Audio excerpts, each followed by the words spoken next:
Assalamualaikum warahmatullahi wabarakatuh. Perkenalkan, saya Rika. Saya di sini akan memberikan pengalaman saya tentang kuretase yang disebabkan karena BO atau Bleaching of Womb.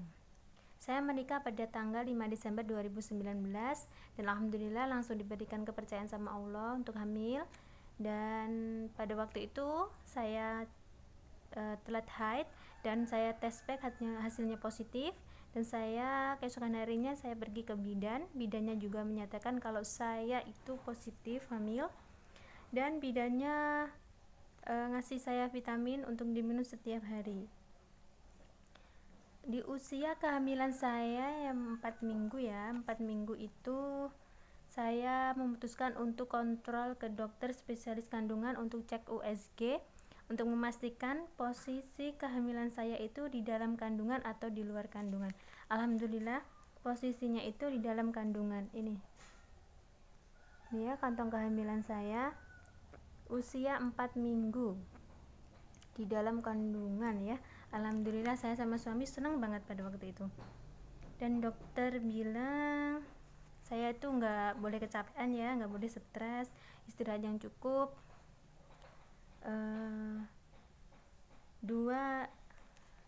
Dan dokter nyaranin untuk 2 minggu lagi kontrol ya. Ketika usia kehamilan saya 7 minggu jalan ke 8 minggu, saya kontrol lagi ke dokter USG untuk melihat perkembangan janin saya. Ini usia 7 minggu jalan ke 8 minggu. Dokter bilang pada waktu itu saya masih bisa mendengarkan detak jantung janinnya, tapi di sini tuh belum kelihatan janinnya ya, yang dimana pada usia 7 minggu sampai 8 minggu pada ibu hamil seharusnya janin semuanya sudah kelihatan, tapi janin saya pada waktu itu belum kelihatan. Jadi saya sama suami tanya sama dokter, apa penyebabnya kok belum kelihatan, Dok? Terus dokternya bilang ada sebagian ibu hamil yang perkembangan janinnya itu lambat. Dan pada waktu itu dokter langsung ngasih saya vitamin untuk diminum setiap hari, dan disarankan untuk kontrol balik lagi 2 minggu lagi untuk melihat perkembangan janin saya. Kalaupun 2 minggu perkembangannya ini janinnya juga belum kelihatan, nanti diambil atau dikuretase.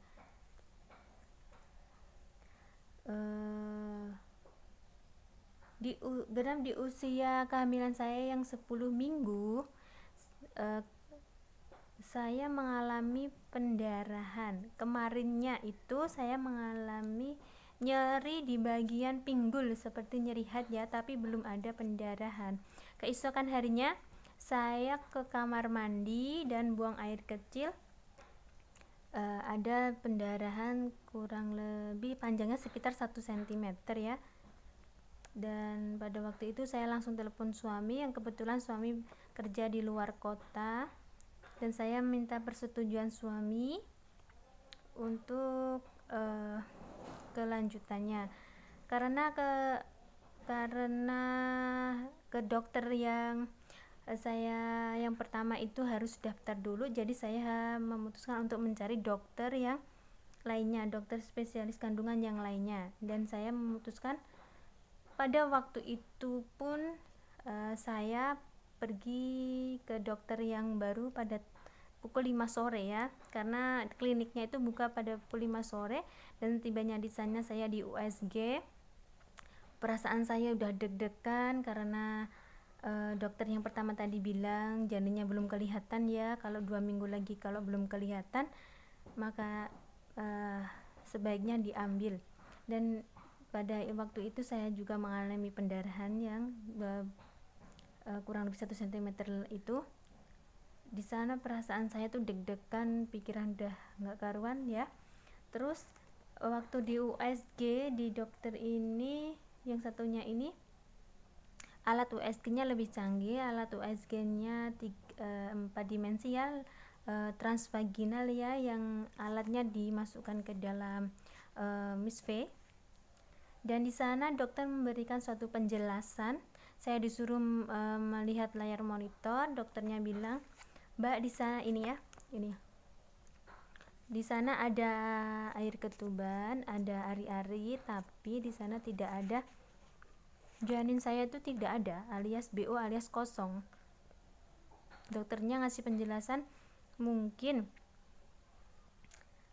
janinnya ibu itu sudah kopior ya, kalau istilah orang Jawa itu kopior atau tidak mentes, karena disebabkan sesuatu. Dokternya bilang karena disebabkan suatu virus, tapi belum diketahui pasti ya pada waktu itu.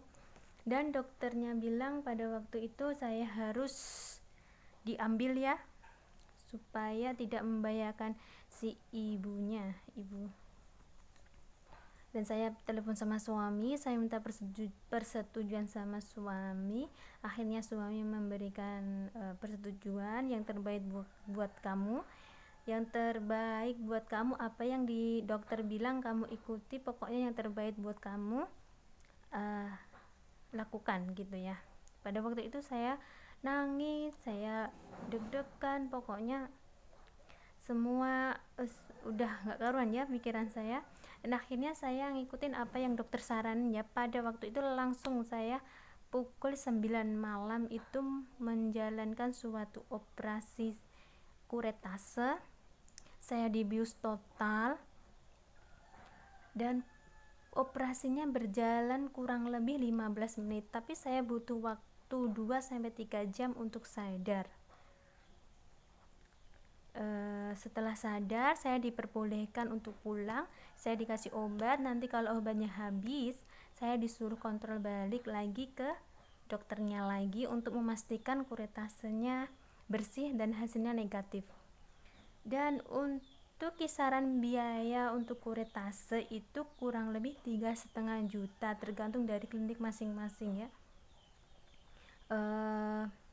Pesan saya di sini, saya selalu positive thinking ya, jangan negative thinking, selalu positive thinking dan husnudzon sama Allah. Mungkin dibalik semua ini ada hikmahnya.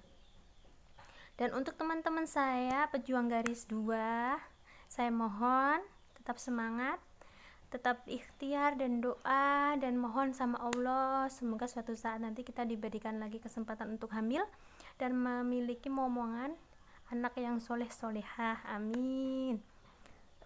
Sekian ya cerita pengalaman dari saya.